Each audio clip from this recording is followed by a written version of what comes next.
भक्तों, मोक्षदा एकादशी के दिन किसी भी समय तुलसी के पौधे में चुपचाप एक गुप्त वस्तु बांध देना। यह एक छोटी सी गुप्त चीज आपके जीवन में इतना पैसा लाएगी कि आप उसे संभाल नहीं पाओगे। स्वयं मां लक्ष्मी ने यह गुप्त उपाय बताया है। मोक्षदा एकादशी के दिन यदि आपने यह छोटा सा उपाय पूरी श्रद्धा से कर लिया तो आपको जीवन में कभी पीछे मुड़कर देखने की जरूरत नहीं पड़ेगी। इतना धन आएगा कि आपकी 7 पीढ़ियां बैठकर खाएंगी और आपके घर में पूरे साल सुख, शांति, समृद्धि और धन की वर्षा होती रहेगी। जी हाँ, देखिए, मोक्षदा एकादशी का यह पर्व साल में सिर्फ एक बार आता है और इसे मोक्ष और प्रकाश का एक महान पर्व माना जाता है। ऐसी मान्यता है कि इस दिन स्वयं मां लक्ष्मी धरती पर आती हैं और अपने भक्तों के सब दुख दूर करती हैं। वह उन्हीं भक्तों के घर में प्रवेश करती हैं जहां साफ सफाई, पवित्रता और अच्छे नियम का पालन होता है। जी हाँ, देखिए, मोक्षदा एकादशी का यह पावन क्षण सिर्फ धन या सोना चांदी खरीदने का पर्व नहीं है और यह भी जरूरी नहीं है कि आप मोक्षदा एकादशी के दिन कोई नई झाड़ू गूं या सूखा धनिया खरीदें।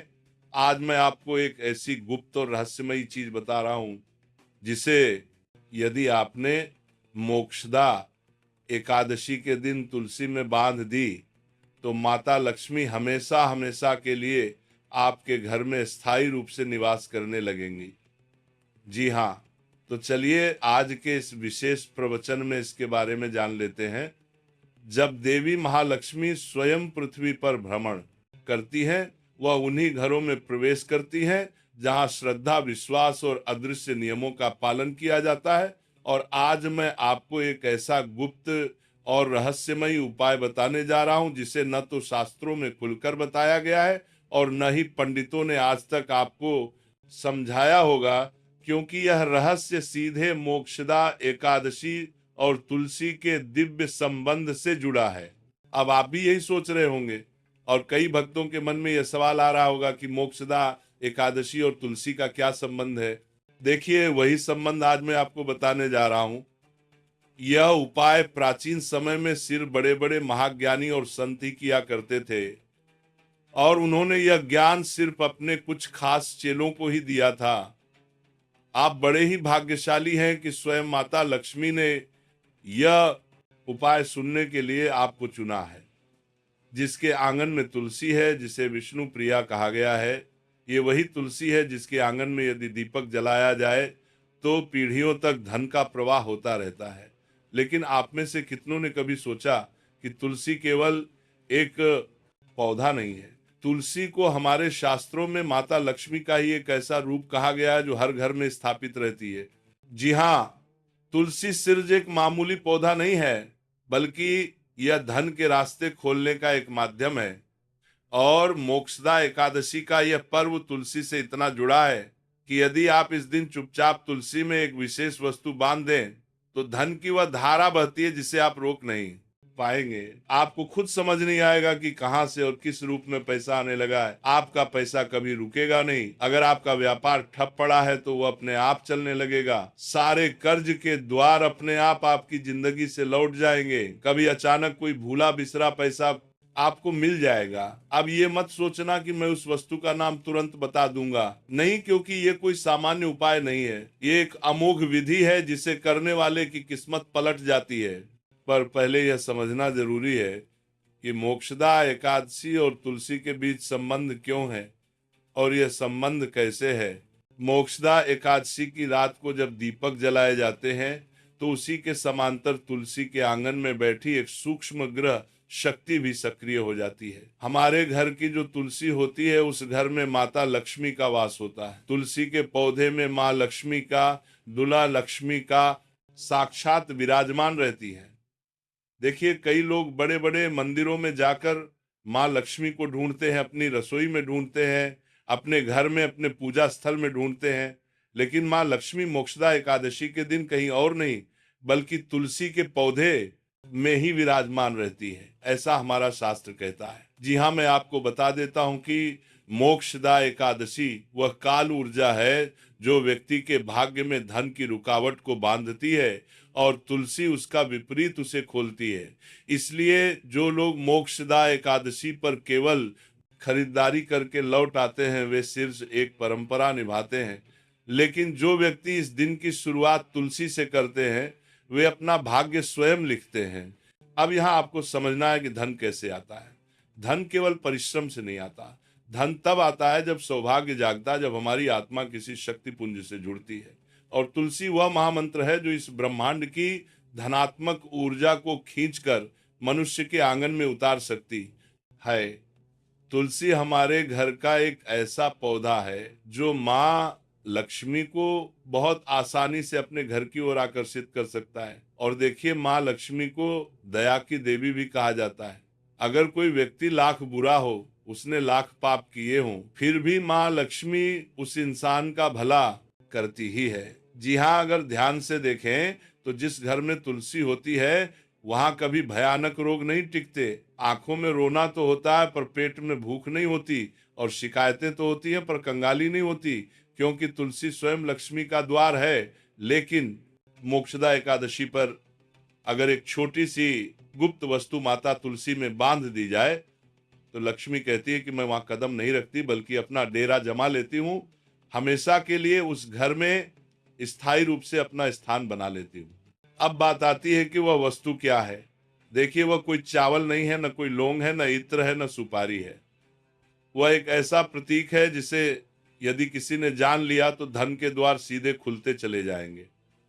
परंतु अभी आपको थोड़ा सा रुकना है। उसे बताने से पहले मैं आपको उस उपाय के पीछे के कुछ विशेष नियम और सावधानियां भी बताऊंगा, क्योंकि देखिए, कोई भी उपाय फल तभी देगा जब हम उससे जुड़े सारे विधि विधान, नियम और सावधानियां जान लेंगे। क्योंकि कभी कभी जब हम बिना किसी विशेष नियम के बादाने के लिए पीछे के पाले किया और सावधानी के उपाय करते हैं तो वह उपाय उल्टा भी हो सकता है और घर में धन आने की जगह कंगाली भी आ सकती है। इसीलिए मैं आपको हर एक सावधानी और हर एक नियम बताने जा रहा हूँ जो माँ लक्ष्मी और तुलसी के साथ साथ इस उपाय से जुड़ा हुआ है। जी हाँ, देखिए, कहते हैं कि मोक्षदा एकादशी की रात को ब्रह्म मुहूर्त से पहले जो देव उतरते हैं वे मनुष्यों के कर्मों का लेखा जोखा पढ़ते हैं, किसे देना है, किससे लेना है, कौन योग्य है, कौन अयोग्य। उसी रात को तुलसी साक्षी बनती है। इस कारण तुलसी में कुछ बांधना सीधे देवताओं तक संदेश भेजने जैसा है। इसलिए यह मत समझना कि केवल वस्तु बांधना ही पर्याप्त होगा। तुम्हें अपने मन, वचन और पूर्ण मौन के साथ इस चीज को बांधना होगा। ध्यान रखना है सबसे पहली चीज तो देखिए, माँ लक्ष्मी हर व्यक्ति से प्रसन्न हो सकती है, चाहे किसी व्यक्ति ने कितने ही बड़े से बड़े पाप किए हों, कितने ही बड़े से बड़े कुकर्म किए हों। मैं आपको जो सावधानियां बताऊंगा उन्हें सबसे पहले सुन लेना। कहते हैं कि तुलसी में जब हम कुछ बांधते हैं तो वह चीज सीधे देवी देवताओं तक हमारा संदेश पहुंचाती है। तो आपको केवल इतना समझना है कि जब आप वह चीज बांध रहे हो तो सबसे पहले आपको अपना मन शांत रखना है, वचन बिल्कुल पवित्र रखना है, और उस क्षण कोई आपको देखे नहीं, इस बात का आपको जरूर ध्यान रखना है। क्योंकि कोई देखे या ना देखे, पर जिन्हें देखना चाहिए अर्थात माँ लक्ष्मी अर्थात कुबेर देव, वह देख रहे होंगे। देखिए, मोक्षदा एकादशी की शाम हो, सूर्य अस्त हो जाए और आकाश में पहला तारा उदित हो, तब आप अपने आंगन में तुलसी को जल अर्पित करें, दीपक जलाएं और 3 बार मन ही मन कहें, हे तुलसी, हे विष्णु प्रिया, मेरे घर की दरिद्रता को बाहर करके समृद्धि के रथ को भीतर लाओ, और तब बिना किसी को बताए उस गुप्त वस्तु को लाल रंग के धागे में बांध दो। पर ध्यान रहे, शाम को नहीं, रात के उस अंतिम पहर में लगभग 12:00 बजे के आसपास, जब पूरा घर सो रहा हो। अब वो वस्तु क्या है? वह वस्तु है कपूर में भीगा हुआ एक ताम्रकण। जी हाँ, एक बार फिर से दोहरा रहा हूं, ध्यान से सुनिए। कपूर में भीगा हुआ एक ताम्रकण, एक बहुत ही छोटा सा तांबे का टुकड़ा जिसे कपूर में एक रात पहले भिगोकर रखा गया हो। देखिए, तांबे का अपना एक ग्रह प्रतिनिधित्व होता है और कपूर अग्नि तत्व का। जब ये दोनों मिलते हैं तो धन आगमन के मार्ग में बंधी हुई गांठें जलने लगती है। इससे कोई शास्त्र नहीं लिखेगा, क्योंकि ये ज्ञान गुरुमुख परंपरा का है। इसे कभी व्यापारियों ने रात के अंधेरे में किया था और अगले ही वर्ष वे गंगा की धारा की तरह समृद्ध हो गए थे। इसे किसी ने किसी को नहीं बताया, क्योंकि यदि सबको बताया जाए तो इसका प्रभाव कम हो जाएगा। इसलिए आज तक यह उपाय न जाने कितने ही लोगों से छुपा कर रखा गया है। पर ध्यान रहे, तांबा इतना ही होना चाहिए जो मात्र एक चने के दाने से भी छोटा हो। यदि अधिक हुआ तो शरीर में क्रोध की अग्नि प्रज्वलित होगी, और कम हुआ तो प्रभाव के लोग नहीं आएगा। देखिए, अब उसे कपूर में कैसे भिगोना है, ये सबसे पहले मैं आपको बताऊंगा, क्योंकि उपाय की शुरुआत ही इस चीज से हो रही है कि उसे कपूर में भिगोकर कैसे रखना है। देखिए, कपूर को एक मिट्टी की कटोरी में रखें। अगर मिट्टी की कटोरी ना हो तो आप दीपक का प्रयोग भी कर सकते हैं। सबसे पहले आपको एक मिट्टी की कटोरी या दीपक लेना है, उसमें तांबे को उसके बीच में दबा दें और इसे स्वयं अपने हाथ से न छुएं। चिमटी या चंदन की लकड़ी से उठाएं, और जब आप उसे तुलसी में बांधें तो न कोई मंत्र करना है, न कोई विशेष कार्य करना है, न ही मन में किसी प्रकार का संदेह रखना है। बस मौन और शीर्ष मौन रहना है। और अगले दिन तुलसी को जल देने से पहले प्रणाम करना। ये मत देखना कि कुछ बदला कि नहीं, क्योंकि परिवर्तन दृश्य में नहीं, धीरे धीरे शुरू होता है। पहले महीने अचानक कोई पुराना कर्ज लौट जाएगा, दूसरे महीने रुका हुआ व्यापार खुल जाएगा, और तीसरे महीने आपको खुद समझ नहीं आएगा कि इतना धन कहां से आने लगा है। कभी कभी धन पशु वाहन संतान के रूप में आता है, लेकिन यह उपाय सीधे भौतिक धन की धारा खोलेगा, और यदि आपने इस बात को किसी को बताने की गलती की तो प्रवाह मंद हो जाएगा। अब सावधान रहना है। कुछ ऐसे घर होते हैं जहां तुलसी सूखने लगती है, वहां ये उपाय न करें। जी हाँ, इतना ध्यान अब जरूर रखना, तो भूल कर भी ये उपाय मत करना, नहीं तो इस उपाय न कराए लेकिन के लिए खास की उपाय करने चाहिए का उल्टा प्रभाव शुरू हो जाएगा। लेकिन देखिए, आप चाहें तो मोक्षदा एकादशी या उससे पहले अपने घर में एक नई तुलसी का पौधा भी लाकर लगा सकते हैं। लेकिन सबसे ज्यादा लाभ वही होगा जहां तुलसी का पौधा पुराना और हरा भरा होगा। तो सबसे पहले तो आपको तुलसी घर में नहीं सूखने देनी है, और अगर सूखने लगती है तो वहां ये उपाय न करें, क्योंकि वहां पहले दोष का परिमार्जन जरूरी है। परंतु यदि तुलसी हरी है, जीवित है, मिट्टी नम है, तो वह तैयार है आपके सौभाग्य की रक्षक बनने को और माँ लक्ष्मी को आपके घर में आकर्षित करने को। देखिए, ये उपाय किसी भिखारी को भी करोड़पति बना सकता है, किसी व्यापारी को सम्राट बना सकता है, किसी परिवार की कुल दरिद्रता को मिटा सकता है। परंतु लालच से मत करना, भय से मत करना, और मजबूरी से मत करना, विश्वास से करना।